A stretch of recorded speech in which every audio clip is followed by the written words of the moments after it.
Vamos trazendo a nossa atenção para a nossa reunião agora.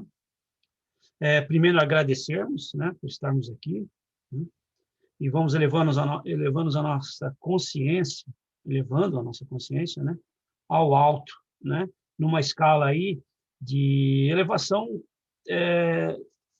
aos poucos. Primeiro, vamos nos juntando a nós mesmos, tentando manter o mesmo nível energético, apesar de nós estarmos à distância, né, nós estamos na mesma vibração. Vamos mantendo essa vibração de amor, de paz, né? E vamos elevando um pouco mais, nos juntando aos nossos amparadores espirituais, os nossos anjos da guarda, esses seres abnegados que nós não nos lembramos deles sempre, né? Mas eles estão sempre conosco, eles nunca nos deixam. Então, vamos nos juntando a eles, elevando o nosso padrão vibratório o máximo que a gente consegue, porque eles têm que descer bastante também para chegar até nós. Junto a eles, vamos elevando um pouco mais e nos juntamos aí aos nossos coordenadores do plano espiritual, das nossas casas, que agora nós estamos juntos, né? É uma casa maior, então temos muito mais aí coordenadores. Então, esses seres também que nos propiciam esse ambiente agradável, apesar de nós estarmos também longe, e nós estamos como se estivéssemos no mesmo lugar. E eles nos proporcionam essa paz. Então, eu pediria que nós trouxéssemos a nossa atenção para dentro de nós mesmos, para a nossa consciência, para o nosso interno, para o nosso eu, né? E, a partir daí, nós vamos externando essa nossa parte da divindade, elevando um pouco mais aí as nossas vibrações. Vamos aí imaginando ou trazendo a imagem, né? A ideia do nosso Mestre Jesus, que, através das próprias palavras, ele nos disse que só através dele nós chegaremos ao Pai, e quando um ou mais estiver reunido em seu nome, ele estará com a gente. Então, nós temos tudo aqui para nos unirmos, então, ao nosso Pai. Vamos pedindo a ele que ele nos ajude, e vamos elevando um pouco mais as nossas vibrações, e vamos rogando ao Pai, que na próxima hora, no nosso próximo tempo que nós estivermos aqui, que nós possamos aí abrir os nossos corações, as nossas mentes, os nossos espíritos, né? Para que nós possamos absorver tudo que nós vamos receber, como o que for falado, o que for intuído, o que nós pensarmos, enfim, que todas essas informações se transformem em vibrações, melhorem nosso espírito, nós conseguimos melhorar o nosso ambiente de meio e assim melhorar a nossa encarnação junto à encarnação dos nossos irmãos também. Vamos pedindo, então, que nós possamos ficar com a bênção do Pai e na paz do Mestre, né? Que assim seja. E eu passo, então, a palavra para o nosso palestrante de hoje, o Evaldo.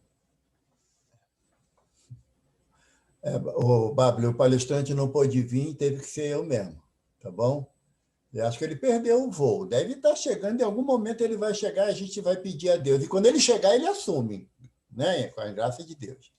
Mas você estava falando, Babli, sobre a nossa união, a união das nossas casas, que a finalidade da doutrina é a unificação, como o doutor Bezerra nos propõe, a unificação de ideal, não a unificação de ideia, porque isso aí não é possível, mas de ideal, sim. E eu estava lembrando que aqui em Jacarepaguá tem uma colônia de rancenianos, onde, alguns anos atrás, eu não vou falar o tempo para não dar bandeira, mas alguns anos atrás eu tinha cabelo preto. Então, nós íamos lá visitar periodicamente os internos e levávamos sempre uma conversa baseada no Evangelho de Jesus, dávamos alguns brindes, né, para os irmãos lá internos. E nessa colônia tem um centro espírita, que é Centro Espírita Filhos de Deus. À época, ela era dirigida pelo nosso irmão Amazonas Hércules. Era um filho de índio que veio lá do estado do Amazonas, quando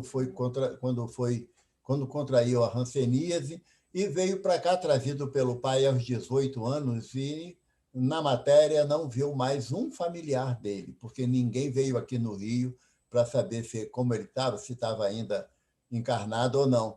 E Amazonas Hércules, um homem de 1,92 m, e a característica dele era a gargalhada. Era uma coisa fabulosa. O riso dele, aquele riso gostoso, franco. E a gente, toda vez que eu lembro de Amazonas, eu lembro também da sua gargalhada. E o Amazonas ele sempre indicava para a gente alguns pavilhões onde tinha, além dos casos graves de hanseníase, mas também alguns que já aceitavam a interpretação da doutrina espírita como motivador para enfrentar as dificuldades. E nós tínhamos lá um irmão chamado Frederico, que carinhosamente a gente chamava de caixinha de fósforo, porque ele, em função da hanseníase, já estava com o corpo tão atrofiado, sem os dedos dos pés, das mãos, já não enxergava, ouvia com alguma dificuldade e falava também com dificuldade, porque já tinha perdido o palato, as vias aéreas superiores já tinham sido bastante deteriorada pela hanseníase, mas dono de uma alegria absurda. E chegávamos lá e falava para o Frederico, Frederico, nós viemos te ver e matar a saudade. E ele falava com aquela voz bem fanha, bem rouca, a saudade não se mata, a saudade se renova, porque se matar a saudade, ninguém procura ninguém. Então, o bom desses momentos é que a gente está sempre renovando a saudade, tanto dos irmãos lá de Michigan, como irmãos aqui mesmo do Brasil, mas por diversos motivos a gente não está presente constantemente. E sempre me vem à mente a figura de Frederico, que me ensinou muita coisa em relação à resignação diante das dificuldades que a vida nos apresenta. E era um portador de Hansen que ele chegou lá na colônia aos 19 anos, noivo, com um casamento marcado, e evidentemente que a noiva desmanchou o noivado com ele, e ele tinha 8 irmãos. E os pais internaram Frederico lá com medo de que a doença se alastrasse pela família. E sabiam que ele ia morrer cedo. E já havia desencarnado a mãe, o pai e os 8 irmãos dele, e ele ainda continuava na matéria, superando as suas dificuldades, desencarnou aos 68 anos nessa existência. Mas um espírito lúcido, muito lúcido em relação às provações e expiações que nós temos que passar. E dessa forma é que a doutrina se apresenta para a gente. Não se apresenta no aspecto do milagre, do sobrenatural, do maravilhoso, não. A doutrina nos traz a um entendimento da lógica, da própria ciência, unida à filosofia, que nos dá um sentimento não de religião, mas de religiosidade. Porque o que faz nos unirmos, nos religarmos a Deus, não é a religião, porque a religião é criação humana, ela é separatista. Quem é da minha religião é meu amigo, quem não é pode ser meu amigo, mas não é uma máxima. Agora, a religiosidade não, é aquele sentimento que nos faz sentir a necessidade de melhorarmos. O tema que nós propomos para a nossa conversa de hoje é o batismo à luz do Espiritismo, segundo a doutrina espírita. E eu gosto sempre de falar, porque nós temos entendimento e conhecimento que todas as vezes que a gente fala do Evangelho de Jesus, temos plateia nos 2 lados da percepção de vida.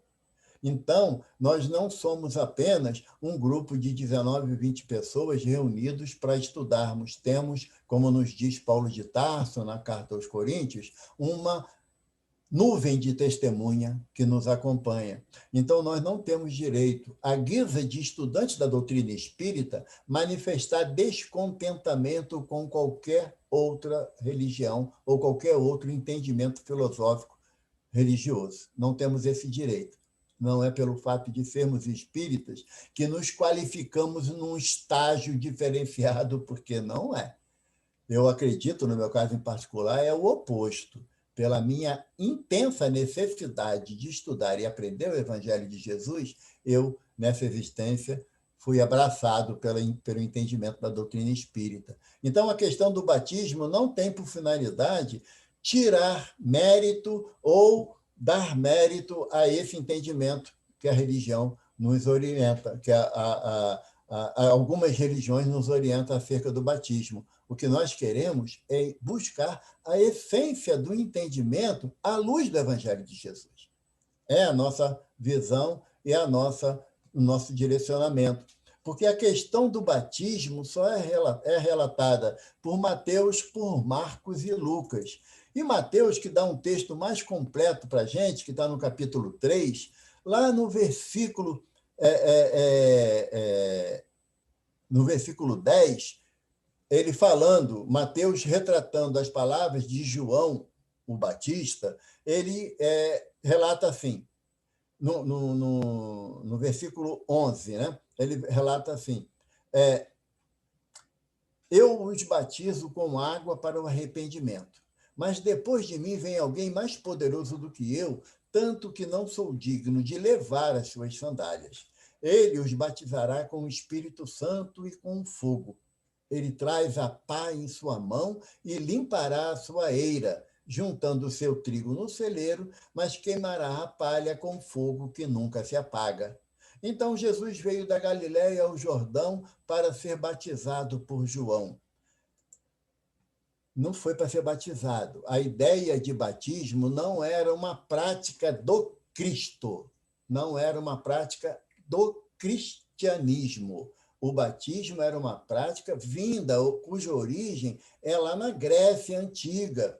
Como eu até citei para o Babel e para a Elisa, que tem um livreto de 18 páginas do nosso benfeitor,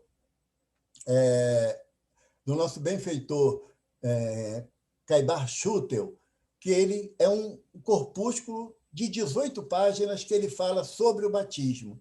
E ele vem nos dar uma orientação quanto à origem do batismo, ou à origem do hábito de usar a água como elemento depurador.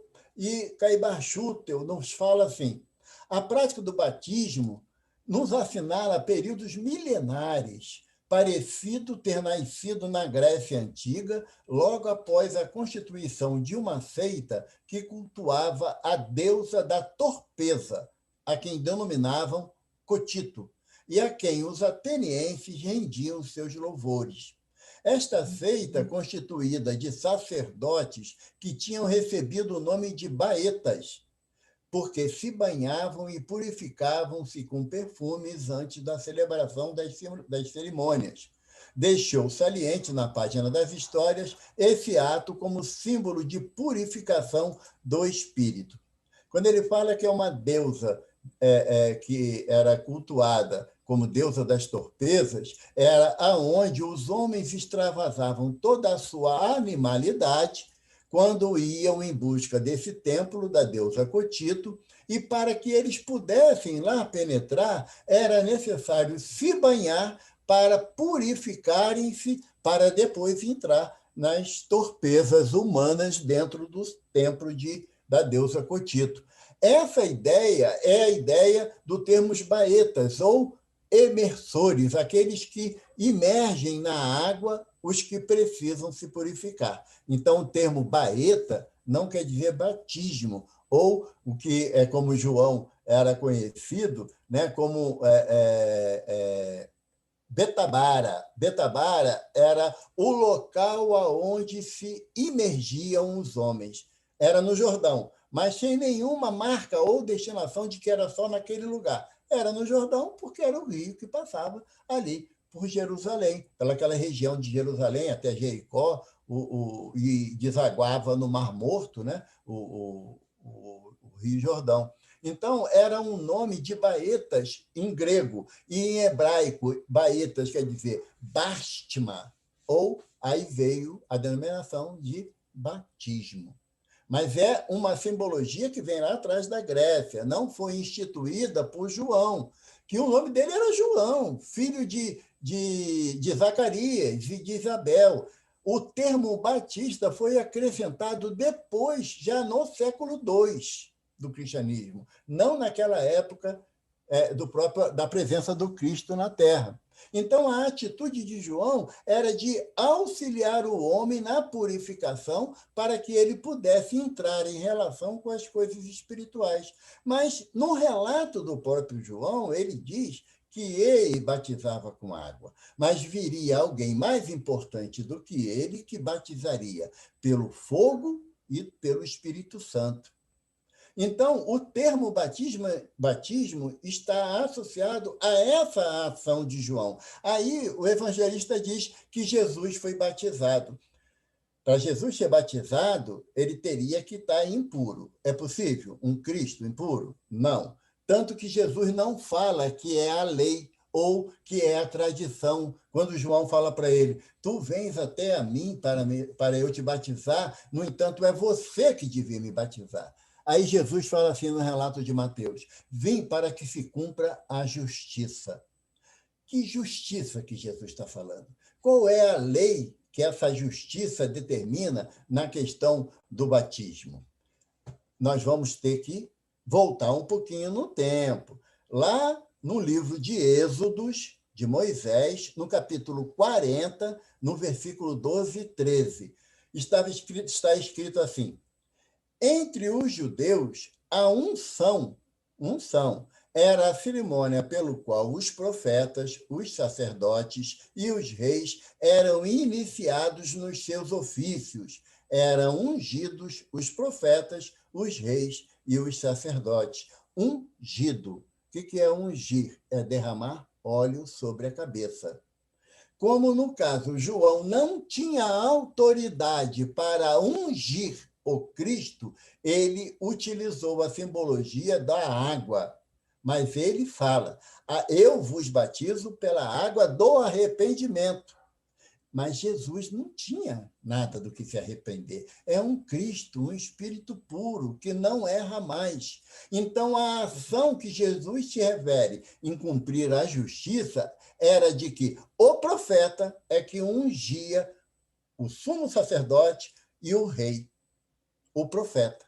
Então, a ação de João para Jesus era de unção.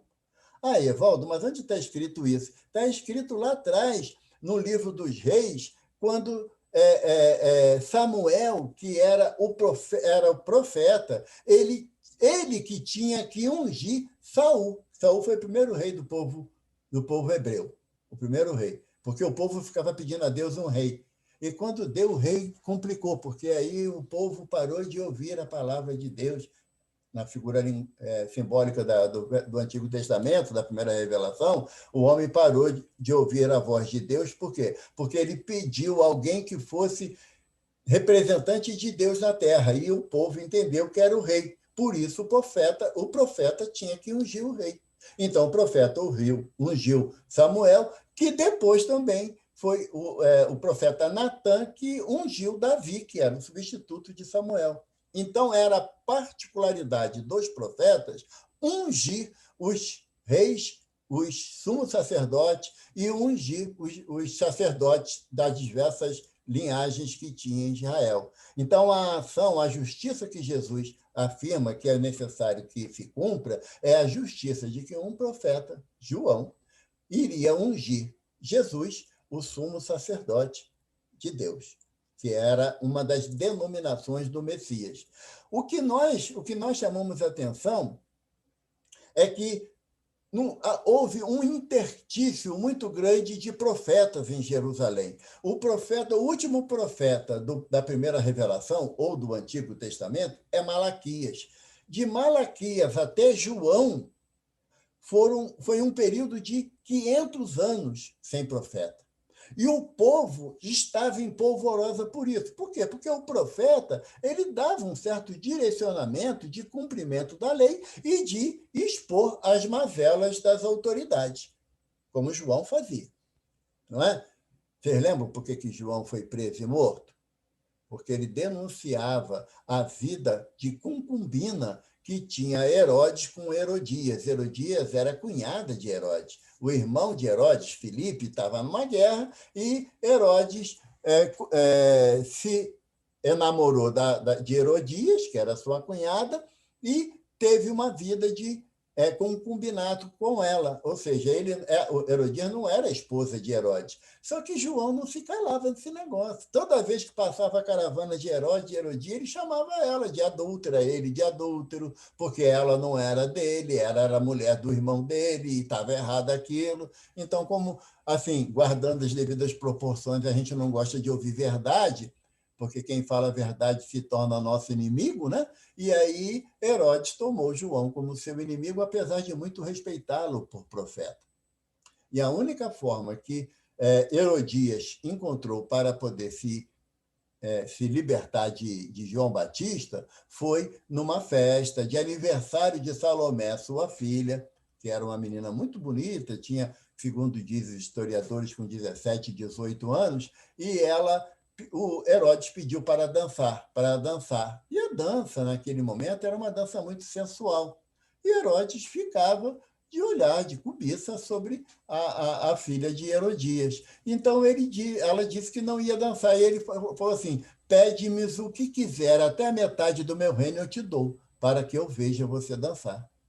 E aí Herodias buzinou lá no ouvido dela, né? Por isso que saiu aquela história de coisa ruim falar no ouvido da gente, eu acho que surgiu nessa época, porque Herodias falou para ela, pede então a cabeça de João Batista. Ele já estava preso, e ela dançou, e quando ela terminou de dançar, e Herodes perguntou o que ela queria, e ela falou que queria a cabeça de João Batista numa bandeja de prata. E assim ela foi servida, né? Decapitaram João Batista e foi servida a cabeça dele numa bandeja de prata. Mas esse período entre Malaquias e João o Batista foi de 500 anos. Esse intertício, que chama de intertício profético, incomodava bastante o povo. E a figura de um novo profeta, como João Batista, era uma coisa muito bem vista pelo povo, porque, afinal, reiniciou-se a conversa direta com Deus através do profeta. Por isso que João começou a ter muitos seguidores na Judéia, mas muito mesmo, infinitamente mais do que o Cristo no início da sua missão de evangelização.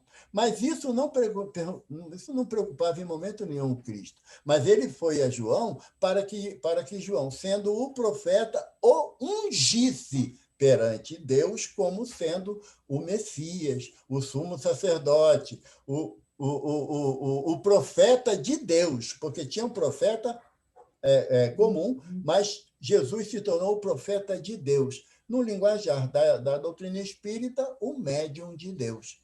E todos nós iremos progredir mediunicamente até nos tornarmos como também médiuns de Deus, como Cristo é. Porque, como diz o ensinamento, todos nós seremos Cristos, né? A nossa destinação é chegarmos a esse patamar de espírito puro, porque Deus não cria nada para ficar estagnado. Então, a ação de João, naquele momento ali no Jordão, era de unção. Tanto que, quando Jesus entra na casa do fariseu Simão, e diante da mesa, o Simão fala assim, como é que os teus discípulos não cumprem a tradição de lavar as mãos antes da refeição? Aí Jesus falou assim, e por que vocês cumprem uma tradição e esquecem uma lei? Vocês cumprem a tradição de lavar as mãos, mas esquecem da lei de honrar vosso pai e vossa mãe. Então, o que é que macula o homem? É o que entra pela boca ou o que dela sai. Quando Jesus dá essa orientação, Jesus entra uma mulher no salão, porque é interessante, sabe? Lá naquela época, quando se dava uma festa, você não tinha penetra na festa. Todo mundo que passava na rua, via uma festa, podia entrar. Era padrão da cultura hebraica. Tá? Quando passar na porta da Elisa, tem uma festa, a gente entra. Entra à vontade, que ela não pode reclamar, que ela já sabe agora que não pode reclamar. Então, entrou uma mulher na casa de Simão, do fariseu, e a mulher se jogou nos pés de Jesus, pegou um cântaro de alabastro e derramou sobre a cabeça de Jesus. E as suas lágrimas lavaram os pés do Cristo, que ela os secou com o cabelo. Está lá anotado isso no Evangelho de Lucas, tá? Eu não sei qual é o capítulo, não, mas lê o Evangelho todo que vocês encontram. Tá? São só 4 livros, facinho, né, de ler, mas você vai encontrar essa história aí. Aí, os fariseus falaram assim, fosse ele um profeta, saberia que essa mulher é uma pecadora. A mulher era Maria Madalena. Ela não era prostituta, não, tá, gente? Não era prostituta, não. Maria Madalena era uma messalina, era uma mulher que, pela sua riqueza, se divertia, inclusive, com práticas sexuais. mas ela não pagava e nem recebia nada por isso. Era apenas o instinto. O sexo não é físico, não. O sexo é espiritual, tá bom? Não adianta falar que a culpa do corpo, porque a minha visão sexual o meu corpo é muito ativo. Não, não. Isso aí o sexo é uma força da alma, não é a força do corpo, não. Mas ela tinha essa necessidade da busca sexual. Tanto que depois Jesus expulsa o quê? 7 demônios dela na literatura do Evangelho. E quando o sacerdote fala que ela era uma pecadora, aí Jesus vira para ele e fala assim: Simão, eu entrei na tua casa e tu não me ofereceste água para molhar-me os pés. Era uma prática do povo hebreu. Quando chega uma visita na casa, você abraça e beija. Mas antes disso, para mostrar apreço por aquele visitante, você oferece uma bacia com água para ele lavar os pés. Por quê? O terreno, a região da Judéia é uma região muito árida, de muito calor. Então, você andar, não tinha carro com ar-condicionado, não, era a pé o negócio. Andar pelo deserto. Quando você chega num lugar e te oferece uma bacia com água fresquinha para tu molhar os pés, até o perispírito respira aliviado, de tamanha frescor que sobe no corpo. Né? Então, era uma prática de amor pelo visitante quando você oferece uma bacia ou uma água fresca para ele molhar os pés. Jesus diz: ela molhou-me os pés com as suas lágrimas. E você também não me ofereceu uma toalha para enxugar meus pés. E ela o enxugou com os cabelos. Não ungiste a minha cabeça com óleo para dizer que eu sou bem-vindo à tua casa. Mas ela fez com um cântaro de essência, né? Que era muito cara. Era muito cara. Até hoje, a essência que Maria derramou sobre a cabeça de Jesus, até hoje é muito cara a essência. Tanto que Judas Iscariote falou assim: poxa, mestre, ela derramou tudo isso na tua cabeça, não era melhor ter guardado para a gente vender e distribuir para os pobres? Aí Jesus falou assim: Judas, os pobres, olha só o que Jesus fala: os pobres e os necessitados sempre terão aos vossos lados. Quanto a mim, é por pouco tempo. Então, Jesus sabia, né? Que a gente fala assim: eu vou ajudar o pobre, tu também não vai ajudar, não, você vai trocar favor, né? Um com o outro. Agora, o Cristo em nossa vida, a gente o retém poucas vezes na nossa jornada física. Poucas vezes nós queremos Jesus junto de nós. Por quê? Porque as nossas atitudes não são condizentes com a permanência de Jesus ao nosso lado. Então, a palavra, Jesus não usa o termo batismo. Sabe por quê? Porque Emmanuel diz para a gente, lá no Consolador, na questão 298, Emmanuel fala assim: considerando que as religiões invocam o Evangelho de Mateus para justificar a necessidade do batismo em suas características cerimoniais, como deverá ser o proceder do espiritista em face desse assunto? A pergunta feita a Emmanuel é extremamente direta, né? Algumas religiões utilizam o batismo como sendo uma iniciação a determinada tarefa que irá se desincumbir depois. E ponto. Como que a doutrina espírita encara isso? Esse ritual de passagem, que o batismo ele é um ritual de passagem. Na Igreja Católica, o batismo é feito na fase infantil, né? No neném, porque existia a preocupação da criança desencarnar sem ser batizada, e aí a criança não ia para o céu, porque no entendimento dos nossos irmãos católicos, o espírito ele já nasce com o pecado original. Qual é o pecado original? Aquele lá de Adão e Eva, que comeu da fruta proibida. Mas o espírita entende que Adão e Eva eram dois personagens? Ou entende que era um simbolismo? Não entende que é um simbolismo? Adão e Eva era uma metáfora utilizada por Moisés para explicar a dificuldade do homem no relacionamento com a coisa boa, com a coisa santa, com a coisa divina. Mas Adão e Eva não existiam. Se não existiram, não há pecado original. Se não há pecado original, por que que uma criança tem que passar pelo ritual do batismo para se livrar do pecado original, que nem foi ele que cometeu? Porque a doutrina espírita nos esclarece que os filhos não são responsáveis pelos erros dos pais. Logo, não podem ser punidos pelos erros do pai. Agora, imagina ser punido por Adão e Eva lá atrás, no paraíso, que não aconteceu. Então, não é lógica. Assim como também os nossos irmãos da Igreja Protestante utilizam o batismo já na fase adolescência para adulta. Criança não pode ser batizada na Igreja Protestante. A partir dos 12 a 13 anos, pode. Antes disso, não. Por quê? Porque o ritual de passagem do povo hebreu era dos 12 aos 13 anos, mas não incluía batismo. O ritual de iniciação do povo hebreu era feito com a circuncisão. Lembra dessa circuncisão?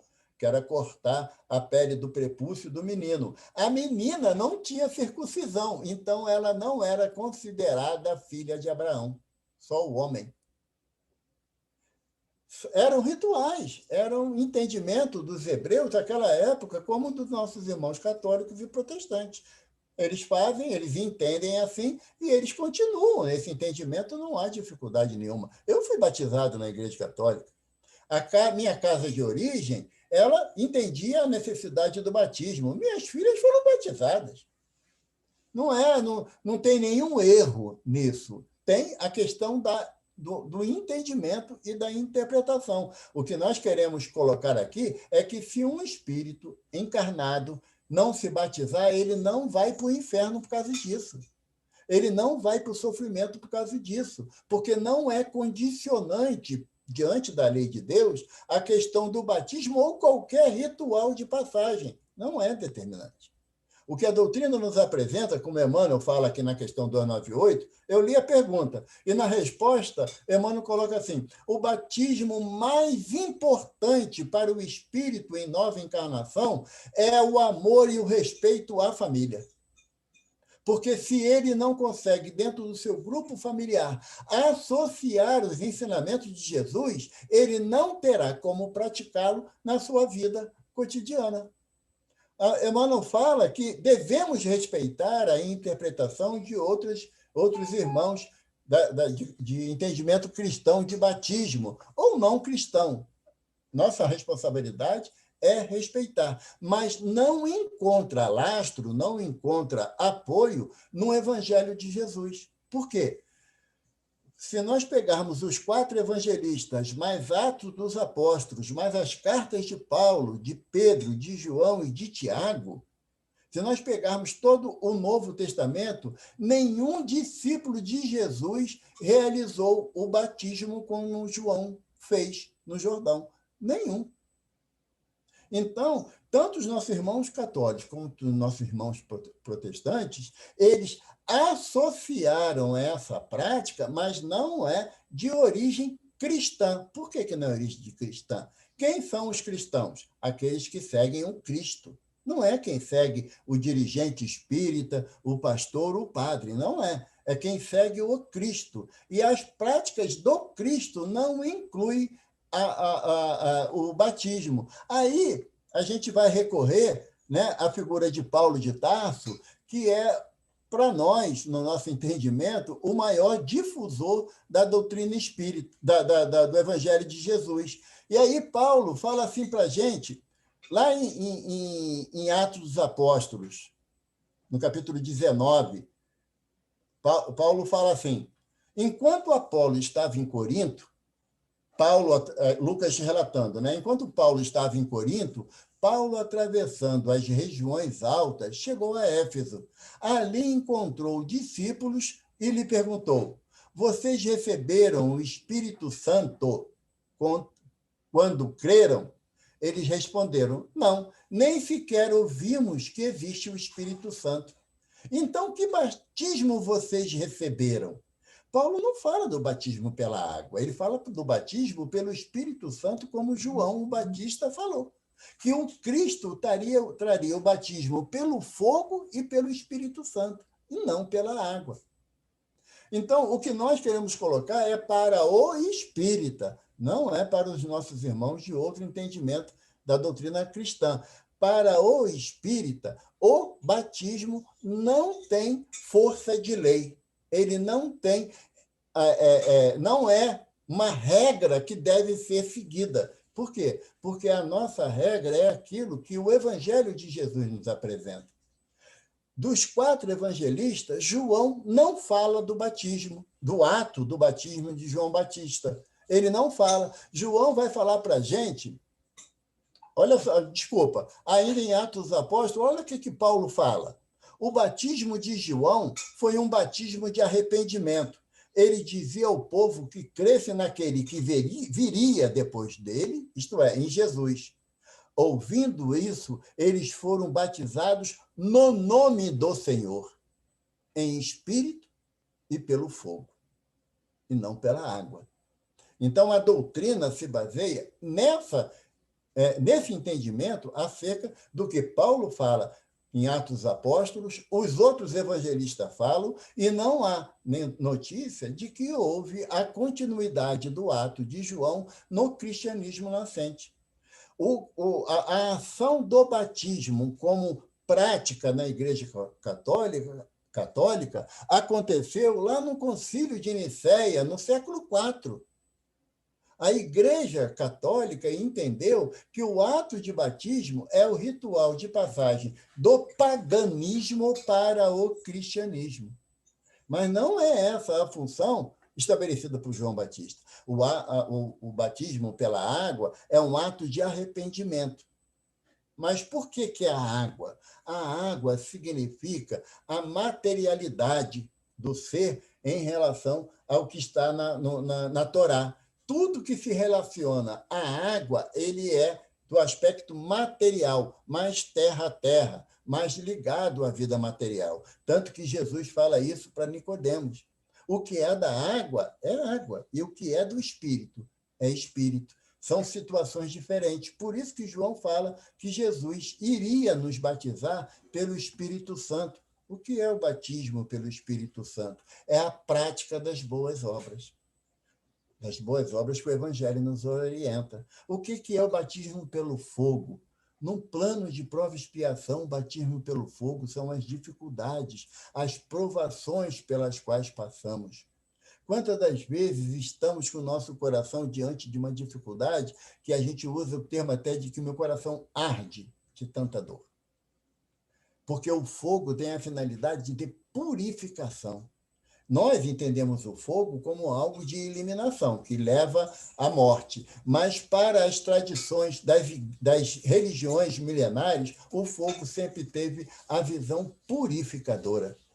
Quando era levado no Templo de Jerusalém os animais para sacrifício, eles retiravam o sangue do animal e o sangue era levado às fornalhas para que a essência do sangue, que era a vida, chegasse até o Criador. A carne do animal era dividida entre o sacerdote e os levitas, mas isso daí está lá no livro de Números de Moisés, lá do Pentateuco.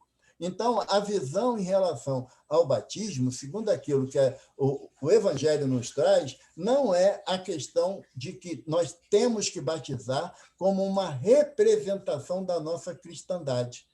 Porque Jesus é taxativo quando ele fala: o homem prudente é aquele que ouve a minha voz e a segue. Jesus não diz que é necessário batizar a gente. Não é que, eu vou repetir, não estamos falando aqui em tom de crítica, mas de esclarecimento. Se alguns de nós aqui falar, não, mas eu vou batizar meu filho assim mesmo, vai com Deus. Acreditamos que a pessoa está fazendo isso na melhor das intenções, não tem questão nenhuma, mas não encontra respaldo no Evangelho de Jesus da forma que nós identificávamos anteriormente, porque não há a ação do batismo na continuidade da tarefa dos discípulos. Os discípulos entenderam a necessidade da caridade ao próximo, tanto que, encabeçado por Pedro, criaram a Casa do Caminho. na estrada de Jope, que chegava a Jerusalém. E ali começaram a praticar a extensão da caridade no atendimento ao próximo, acolhendo as suas necessidades mais imediatas, que era a alimentação, era o cuidado das suas mazelas físicas e morais, não é? Mas não houve, e não há nenhum relato de que Pedro providenciou o batismo daqueles que ali estavam. No livro Paulo Estevão, que Emmanuel, quem não leu, eu recomendo ler, porque é uma obra-prima, né? Atos dos Apóstolos e as viagens de Paulo, como está no Novo Testamento, a gente tem uma ideia. Agora, Paulo Estevão é um making-off dessas obras, porque explica todos as entrelinhas. Emmanuel explica com muita propriedade. Quando Estevão, ainda Gesiel, chega à Casa do Caminho, com uma febre altíssima pela peste que ele tinha contraído, e que Pedro e os demais discípulos cuidam dele de forma amorosa, quando ele recobra consciência, ele foi batizado. Tem isso, né, Atos dos Apóstolos ou no livro Paulo Estevão? Não. Apenas Pedro diz para ele: convém que mudes de nome para que o teu benfeitor, que foi aquele romano que botou ele no barco para que ele não morresse afogado, que queriam jogar ele no mar, para que o teu benfeitor não seja prejudicado. Então, aí ele fala, então, eu vou optar pelo meu nome em grego, que Gesiel em grego era Estevão, e ele passou a ser conhecido como Estevão. Mas não houve o ritual do batismo, porque o batismo é um ritual do Evangelho, não orientado pelo Evangelho, mas sim introduzido na prática do Evangelho, na prática cristã, lá no século IV para a Igreja Católica e no século XVI, depois de Lutero e de Calvino, que entenderam a necessidade do ritual de passagem, do ritual do batismo, para aqueles que se denominavam como os cristãos à luz da reforma promovida por Lutero e por Calvino. Então, o que a doutrina nos orienta é que a casa espírita não proceda o batismo, porque não encontra base dentro do Evangelho de Jesus e nem dentro da doutrina espírita. Porém, se a Federação Espírita Brasileira ou o Conselho Espírita Internacional não tem como fundamento uma normatização da prática espírita, mas sim a orientação, há liberdade, se a casa achar que deve instituir o batismo, como se deve instituir o casamento, que também não é uma prática que a doutrina espírita esclarece como sendo válida à luz da doutrina espírita. Não há o simbolismo que muitas das vezes nós entendíamos, o casamento religioso, tá? O civil, se você não casar, não está casado mesmo, mas não há necessidade da cerimônia religiosa como sendo algo que Deus aceitasse, até porque Deus está extremamente acima disso. Deus não quer união de corpos, mas união de almas. Esse assunto de batismo e casamento caminham junto em qualquer campo de pesquisa dentro da doutrina espírita, você vai ver que os assuntos caminham muito junto. Por quê? Porque são rituais. A doutrina espírita, ela não é adepta de ritual. Ela não tem ritual. Não é assim que a gente aprende? Ela não tem ritual. Ela não tem simbolismo, como ela não tem nenhuma ligação com imagens, com retrato, com nada. Com nada. A casa espírita, o objetivo dela é congregar almas que buscam o seu aperfeiçoamento moral através da prática cristã, da prática da moral cristã. Não é só falar, não. Falar igual eu estou falando é fácil. O negócio é a prática. Então, se nós formos ter uma análise mais radical em relação ao que a doutrina espírita nos orienta acerca do batismo, ela não orienta, porque não é uma prática cristã, nem uma prática espírita. E nós encontramos Caibar Schutel fala para a gente, né, que muitas pessoas pensam que o Espírito de Deus... tem essa parte aqui, é legal, que eu esqueci de falar, que após o fato de João imergir Jesus na água, aí não tem o relato, né, que uma pomba desceu do céu, não foi? E aí ouviu-se uma voz. Gente, o relato está assim, ó. Até eu me surpreendi, que eu li errado. O relato está assim. Eu vou buscar lá atrás no Evangelho de Mateus para não dizer que a gente está inventando história, né? Assim que Jesus foi batizado, saiu da água. Naquele momento, os céus se abriram e ele viu o Espírito de Deus descendo como pomba e pousando sobre ele. Descendo como pomba. O quê? Você já viu pomba pousando? Está voando. Quando a pomba pousa, ela pousa suavemente, não é?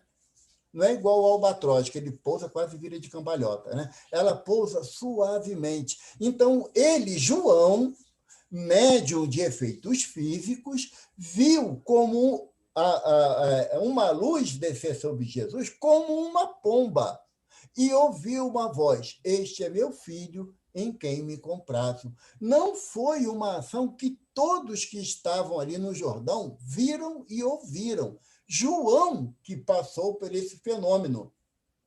Apenas João. É um relato do evangelista Mateus. Porque eu entendia, até estudar para esse estudo nosso, eu entendia que era uma pomba mesmo, pombinha. Tanto que a pomba branca ela simboliza o Espírito Santo, até hoje na visão da maioria, né? Tem lá a pombinha branca lá simbolizando o Espírito Santo. Não, é como uma pomba, pela suavidade da pomba em pousar. E eu achei interessante essa anotação de Caibar Schutel, porque ele fala para a gente aqui, que muitas pessoas pensam que o Espírito de Deus se transformou em pomba e pousou sobre Jesus. O certo, porém, é que o Espírito de Deus desceu sobre Jesus com aquela mesma mansidão com que as pombas pousam. É bem diferente, né? Esse entendimento, essa visão. Porque o que é o Espírito de Deus? Qual homem, com exceção do Cristo, teria a possibilidade de ver o Espírito de Deus? Porque Jesus diz para Filipe, fala para ele, né? Mestre, mostra-nos o Pai. Aí Jesus fala assim: Filipe, estás comigo há 3 anos, todo dia, e não vês o Pai nas minhas obras? Então, Jesus fala assim: ninguém pode ir ao Pai senão aquele que de lá veio. Então, Jesus tem a possibilidade, por ser um Cristo, de entender Deus. Entender Deus. Porque Kardec pergunta aos benfeitores, no Livro dos Espíritos, se o homem pode conhecer a intimidade de Deus. E os benfeitores falam que não, falta-lhes sentido. Qual o sentido? De pureza. Só um espírito puro, crístico, consegue entender a intimidade de Deus. Mas como é que ele vai explicar isso para a gente? A alusão que os espíritos fazem sobre determinadas questões que a gente não tem como definir ou dar uma exemplificação, eles dizem como explicar a um cego de nascença as cores do arco-íris. Você pode querer criar uma imagem da forma que você bem entende, mas aquele irmão que nasceu cego, ele não tem parâmetro para entender o que é o arco-íris, assim como nós também. Vamos dizer que, num excesso de necessidade, o Cristo chegasse à nossa frente e começasse a falar de Deus. A gente ia ficar igual o nosso irmão Divaldo Pereira Franco, ele diz numa palestra que quando ele está num grupo conversando e as pessoas começam a falar coisa muito difícil, que ele não entende, sabe? Muito difícil mesmo, e ele fica só assim. Ele ri para todo mundo, porque aí ninguém pergunta nada a ele. Então, assim que a gente ia ficar, se começasse a querer falar sobre o plano espiritual elevado, dos Cristos, ou planos puros, a gente não tem parâmetro para entender. Então, a simbologia que João usa para explicar o fenômeno que ele vê no momento em que tira Jesus da água é que é o Espírito de Deus. Mas João não era espírito puro. E o próprio mestre fala isso. Dos nascidos de mulher é o maior sobre a terra, mas no reino do céu é o menor. Por quê? Porque João, como um espírito ainda em prova, em progresso, em progresso moral, ele ainda tinha determinadas ações que ele lhe deixava resquícios de estar ainda ligado aqui ao plano terra. Porque João foi Elias, lembra? João foi Elias. Há alguns autores, aliás, 3 autores apenas, que citam a possibilidade de João ser também o mesmo espírito que conhecemos com o nome de Moisés. Moisés, Elias e João. Por quê? Para confundir um pouquinho a cabeça da turma, Moisés não acharam o corpo dele após a morte. Elias disseram que ele foi levado numa carruagem de fogo. João não, foi decapitado e sepultado. Por quê? Porque estaria ali com aquela a consequência das suas ações anteriores, a decapitação, ele teria ali rompido o vínculo com as reencarnações na Terra, mas na espiritualidade era necessário continuar o seu progresso. Então, o que nós queremos deixar aqui bem explícito para os irmãos, a doutrina espírita não proíbe o batismo. E, na realidade, não proíbe nada. Só que nós devemos usar o bom senso. Mas o bom senso de quem? Do Evaldo, não usa que é furada. O bom senso é de Jesus e de Kardec. É quem nos direciona para os caminhos que nós devemos tomar. Repito, se algum irmão achar que deve levar o seu filho, o seu neto, o seu sobrinho ao batismo, e isso vai acalmar o seu coração, faça. Mas não diz que está fazendo isso porque a doutrina espírita orienta, porque não orienta. Não é prática doutrinária. Por quê? Porque a doutrina ela não é regida por ritos e nem por imagens e nem sequer pela possibilidade de ter um representante aqui na Terra da doutrina espírita. Fulano representa a doutrina espírita. Não existe isso. O representante da doutrina espírita é o Senhor Jesus, que é o Cristo, nosso guia e modelo, a quem nos cabe caminhar permanentemente em sua direção, para que aí sim, praticando a caridade, nós possamos continuar progredindo até nós chegarmos ao coração amoroso de Jesus. Muito obrigado.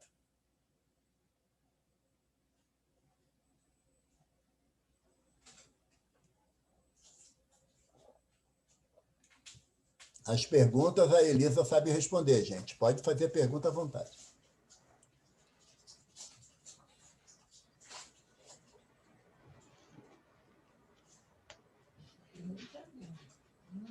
Interessante. Ô, Babler, esse tema eu queria ter abordado ele já há algum tempo, sabe? Mas aí, quando a Elisa me convidou, que a Elisa gosta de fazer vocês sofrerem, né? E fica me chamando sempre.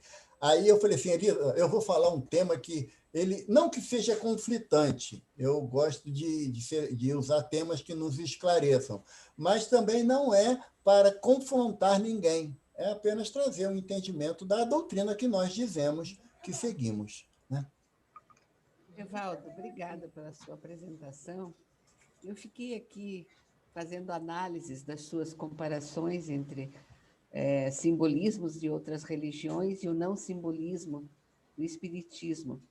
Mas, como nós somos humanos e temos arraigados vários simbolismos, fiquei me perguntando, gostaria que talvez você pudesse esclarecer, quando que realmente um espírita, dentro da doutrina espírita, seguindo o espiritismo cristão, se sentiria verdadeiramente batizado da forma como você colocou, pelo Espírito Santo, pelo fogo, Como que a gente se sentiria realmente batizado? Então, digamos assim, esse batizado eu entendo, trazendo para a nossa prática aqui, aquilo que nos impõe esforços. Perfeito. Célia, olha só, segundo Caibar Schutel e Emmanuel, eles centralizam, que ele diz que essa sensação de batismo ou de ligação com Jesus, ele é diário. Não é fazer uma vez e está resolvido para sempre, não. É a prática da caridade.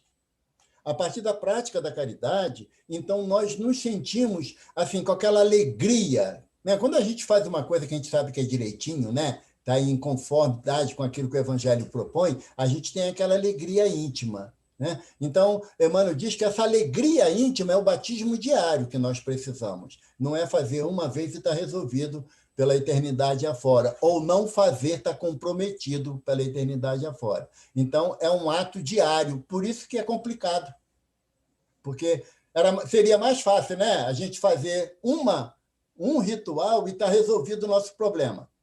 Mas só que quando a gente chegar na espiritualidade, nenhum espírito vai perguntar: você foi batizado, meu filho? Cadê o batistério? Me mostra aí. Ah, foi, então pode entrar, está indo para o céu. Ah, não, não foi?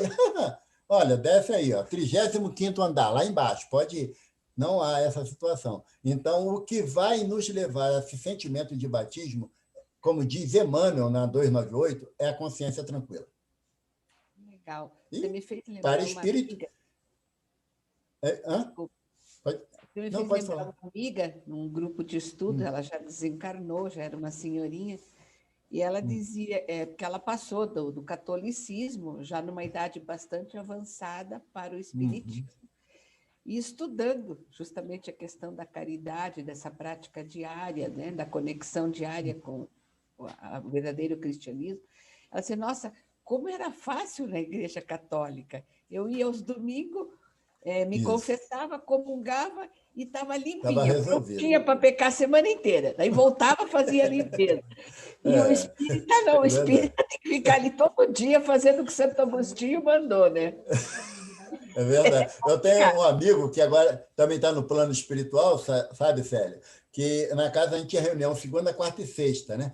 Aí ele falava que segunda e quarta ia bastante gente. Sexta-feira ia pouco, porque queria pecar no sábado e domingo. Aí na segunda-feira ia lá para poder resolver os problemas de fim de semana, sabe? E, no entanto, a gente sabe que as consequências nossas são permanentes, né? E não por uma questão de ritual. Podemos participar? Só se quiser. Pois então, vou pedir licença aí a toda a audiência, cumprimentar mais uma vez esse querido amigo, extraordinária a sua explanação, mais uma vez, sempre um esclarecimento profundo e, ao mesmo tempo, leve. Mas, assim, buscando naquilo que tu falou, até do casamento e tudo, na lei terrena, nós temos apenas 3 certificações da nossa vida, né? O certificado de nascimento, a certidão de nascimento, que é o que determina que você está submetido às leis terrenas, ao que está ali, no caso do Brasil, a nossa Constituição. Você se torna cidadão quando tem, né? Depois a certidão de casamento, que alguns podem não ter, né? Você simplesmente... hoje, você não casando, você convivendo, tem a mesma certificação legal, mas não tem a certidão. E a terceira é a de óbito, né? É aquela que você partiu. Olha, não existe mais na sociedade. Na verdade... E é involuntária, né? Ela é involuntária, ela é compulsória. Na verdade, tanto a primeira quanto a última são compulsórias, e a do meio é uma escolha inteligente quando você aceita isso.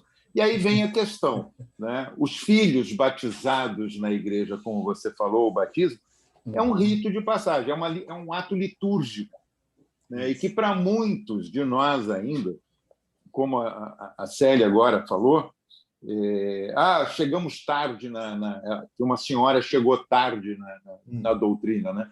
Kardec começou a falar disso depois de 50 anos, né? Só teve mais 16 pela frente. Ele estudou intensamente, né? Então, tem isso também. Mas o caso é a liturgia do processo, né? Todas as religiões, de alguma forma, promovem algum ato litúrgico. Mesmo o espiritismo não tendo, já é um significado.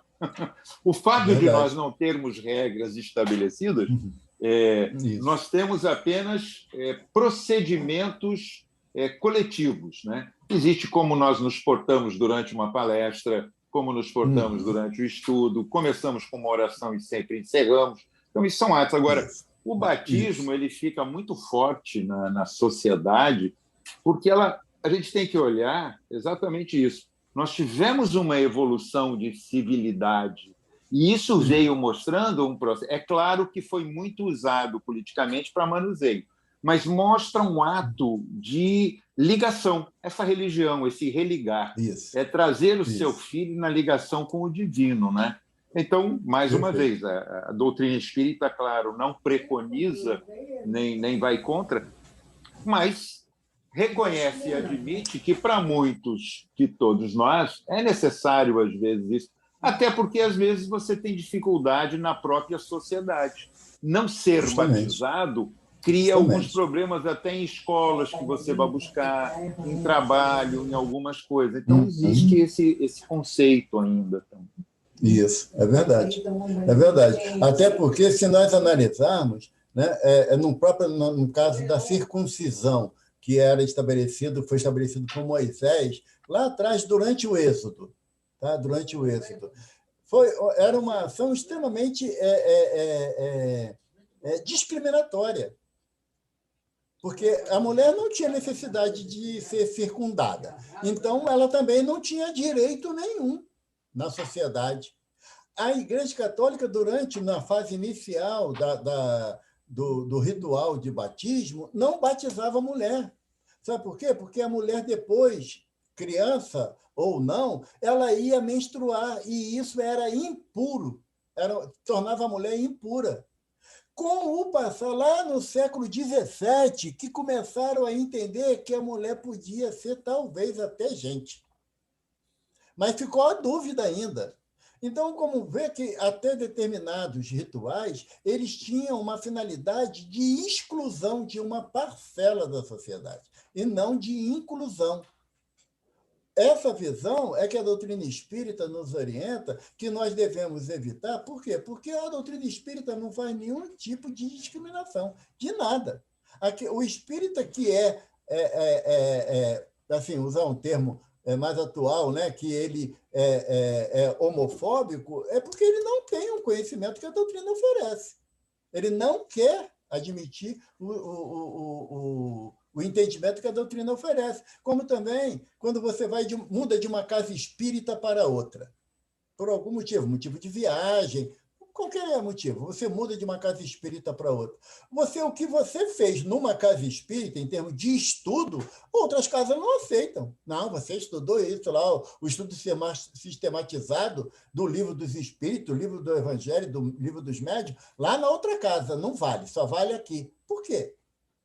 Por que nós vamos fazer esse tipo também de rituais de estudo, uma vez que o livro é o mesmo, a proposta é a mesma? Então, como o Cão falou, nós queremos apontar o dedo para outras religiões com as suas práticas, com os seus rituais, mas queremos estabelecer os nossos. O nosso pode.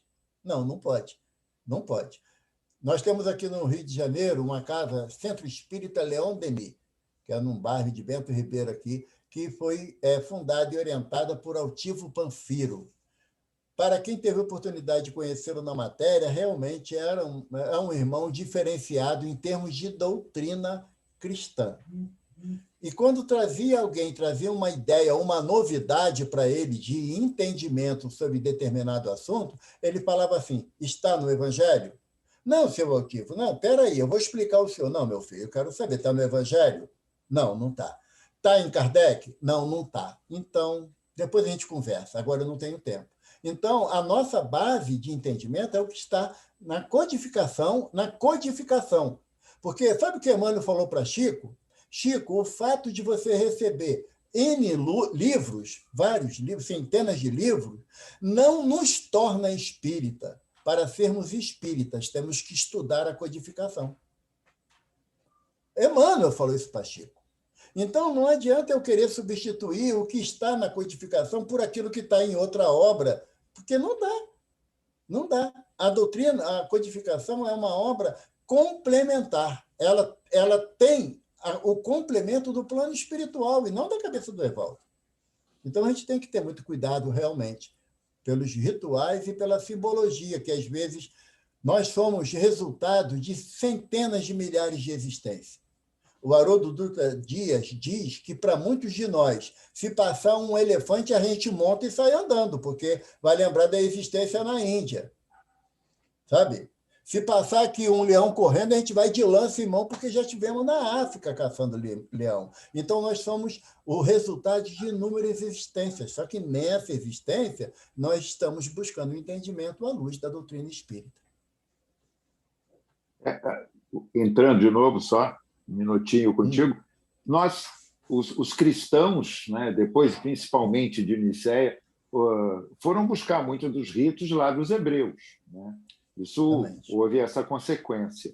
E para nós aqui, quando nós estamos colocando os nossos, estamos renunciando a algum deles, na verdade, isso é o homem, né? Porque a doutrina está muito clara com relação a isso. Mas o homem cria essas suas liturgias ainda. Existem centros espíritas com imagem, existem centros espíritas que têm determinados procedimentos até separatistas. Eu conheci casa que homem sentava de um lado e mulher do outro, né? Então, havia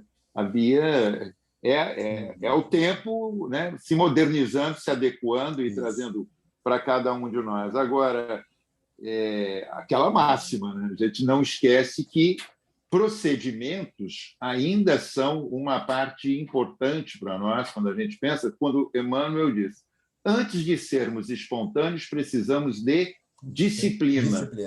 E só a disciplina mental, a gente sabe que ela não funciona. Se você não tiver um ato de exteriorização do corpo que contém o que somos, espíritos, que estamos ali com esse corpo, né, nós não temos essa disciplina. Então, para acordarmos cedo, a gente tem que ter uma disciplina para trabalhar, nós precisamos de uma disciplina para nos atermos à própria doutrina. É o caso do estudo, como você bem falou, que isso é bem marcado. Se não tiver estudado, você tem que estudar aqui na casa. Eu não sei que você não tem certificado da casa anterior e tudo, e outras casas não. Se você é médico, trabalha, tal, fica ali, deixa eu ver.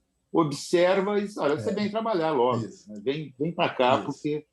Agora, o batismo é aquilo.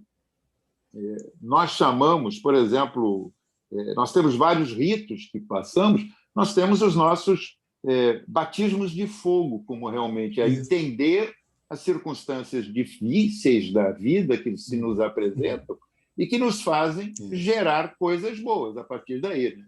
Aquela ostra que produz alguma coisa quando é incomodada. Então, é aí. Eu acho que, de alguma forma, sempre existe um ato para nos movimentar e nos produzir.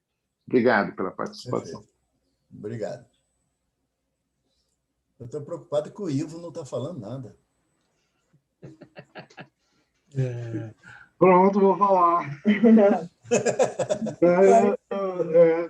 Primeiramente, muito obrigado. Aprendi imensamente com a sua palestra hoje, extremamente elucidativa. Muitas coisas que eu nunca imaginava fosse desse jeito, né? Uma história aí, adoro essas palestras que fazem conexões históricas, né? Que revelam a realidade, o embasamento de coisas que a gente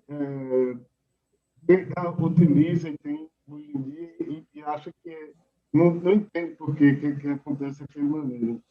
E enquanto você estava falando isso, né, eu estava rememorando aqui os porquês que a Igreja Católica, né, assume essas Eucaristias, né, e porque força a gente a cumprir ela, né?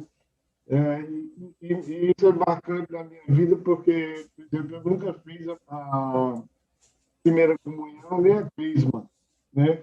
E aí, outra coisa que eu lembrei, que depois eu podia pedir a você, se você quiser fazer sobre outra palestra, agradeço. Porque como eu não estudei catecismo, eu não tenho conhecimento nenhum disso. Eu li a Bíblia, mas a Bíblia não fala. Porque, como a gente tem, como não fala. O Carlos falou,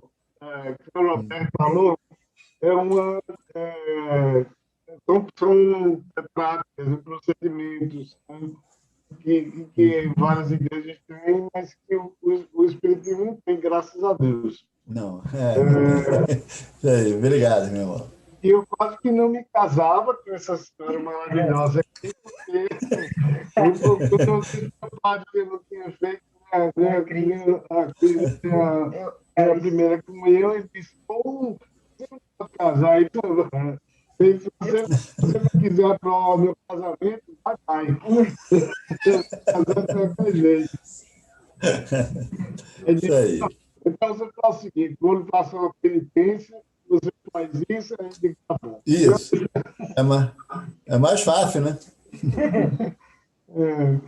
Mas, muito obrigado. Espetacular a sua palestra. E só mais uma coisa que eu me lembrei também, que eu tenho colegas que são muçulmanos, né?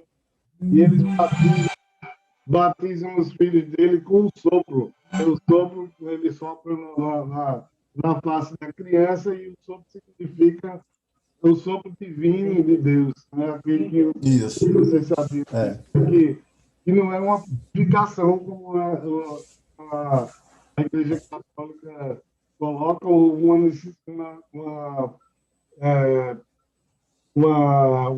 um pré-requisito para você ir para o céu. Verdade, verdade. Muito obrigado. Obrigado a você, Ivo. Alguém tem mais perguntas? Eu não vou perguntar, não. Eu escrevi tanta coisa aqui, ó.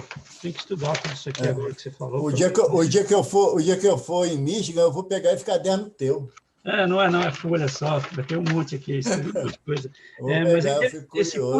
Esse ponto nosso que a gente precisa de alguma coisa física para provar o nosso espiritual, né? Isso vem aí de tantas outras encarnações aí que a gente tem. Eu sempre penso assim, o pensar errado talvez seja, não talvez seja, mas eu acho que é tão ruim quanto fazer o errado, né? E aí a gente precisa decidir fazer, às vezes, que nem o Roberto falou, que a gente tem que fazer alguma coisa para a gente entender que eu preciso fazer isso para mim pensar de um jeito diferente. Então, eu preciso me batizar para mim achar que eu tenho que aceitar que Deus veio para mim, chegou na forma de uma pomba do Espírito Santo, e não devagar, que nem ele está aí em toda a volta nossa, que Deus vem sempre devagar para a gente, né? Ele não chega assim de repente, a gente vai chegando a ele, né? Então, mas muita coisa aqui que eu escrevi, senão a gente vai ficar falando outra metade aí. Muito obrigado, eu gostei muito da palestra, como sempre, né? A gente tem que... outra coisa, você falou aí que a Beth, você considera isso aí ponto, porque você está tirando, se a Beth não pede para vocês, ela pede para nós, entendeu? Então, é um prazer, realmente, é duplo, né? Porque a gente escuta uma boa palestra, melhor do que a gente daria, né? E a Beth não fica aí cobrando a gente. Então, é ponto que vocês estão ganhando. Entendi. Um alívio. Né, Lídia? Tá bom. A gente divide, então, essa carga aí, para deixar.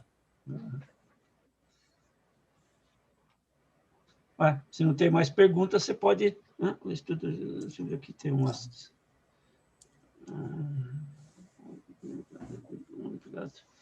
não tem pergunta nenhuma no chat. Então, se quiser, você pode fechar. Ô, Evaldo, tem aqui alguns agradecimentos que eu gostaria de ler para você. Sim, a Fátima, a Josi agradece pelo convite que a Fátima repassou para ela, para ouvir as reflexões do Evaldo. A Fátima Bonafina fala: Evaldo, como é bom te ouvir. Obrigado pela oportunidade. A Josi fala: Evaldo, como aprendo ouvindo você. Obrigado pela oportunidade. A Lídia: parabéns, Grupo Sim, por proporcionar mais um estudo que nos ajuda tanto a crescer e aprender.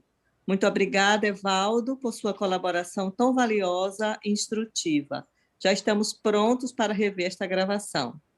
A Vera fala: muito obrigada, Evaldo, por dividir conosco o seu conhecimento da doutrina. Gostei muito. E a Fátima Agra fala: obrigada, Evaldo, irmão querido. Obrigada, Evaldo, por dividir conosco seu estudo. Mas tudo isso aí eu já paguei, todos esses Esses agradecimentos aí, eu já fiz o Pix para todo mundo já, tá? Não fica preocupado, não.